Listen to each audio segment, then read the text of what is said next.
Bonjour à tous et bon dimanche. Je ne sais pas combien parmi vous ont eu la chance de suivre cette vidéo sur les réseaux sociaux.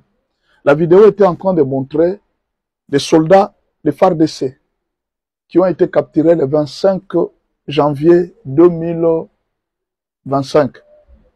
Ils ont été capturés par les M23 et on les a amenés à Rumangabo pour les former afin qu'ils combattent maintenant la patrie.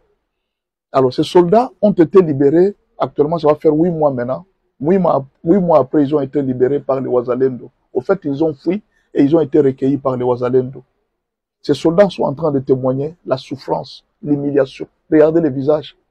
Ces gens ont mangé il y a longtemps. Il y a l'autre qui a dit, on a fait plusieurs kilomètres à pied. On a fait 5 jours en route. Il n'y avait pas d'eau, il n'y avait rien. Parfois, mes propres urines étaient devenues l'eau que je peux boire. Aujourd'hui, nous avons été recueillis par les Wazalendo, ils nous ont reçus. Et puis, nous pouvons manger, nous pouvons aussi boire.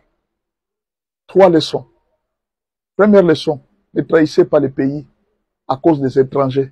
Vous voyez la souffrance? Ne croyez pas que les M23, quand ils vont venir, ils vont vous donner des postes parce que vous avez combattu avec eux. Non, ils vont occuper vos postes, ils vont vous remplacer. Cher général, c'est une leçon.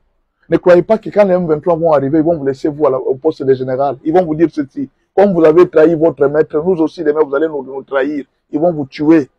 Ne trahissez pas votre pays à cause des étrangers. Ces gens-là, ils n'ont pas trahi le pays. Ils ont été capturés. Mais Dieu a permis que nous voyions ça pour comprendre l'essence de ces gens qui disent que nous allons servir les intérêts. Eux n'ont pas trahi. Ils ont été capturés. Maintenant, vous qui trahissez maintenant, vous pensez que les M23 auront pitié de vous? Deuxième leçon qu'il faut toujours tirer. Parfois, vous voyez le maigre salaire que vous recevez. Vous pensez que non, le gouvernement nous fait souffrir. Mais vous avez vu maintenant la souffrance. Entre la souffrance du gouvernement et la souffrance du M23, quelle est alors la souffrance? Parfois, vous pouvez avoir une bonne femme. Vous pouvez avoir un bon président, mais vous ne savez pas l'apprécier. Tout simplement parce que vous pensez que dehors, il y a mieux que ce que nous vivons aujourd'hui. Contentez-vous de ce que vous avez, soldats.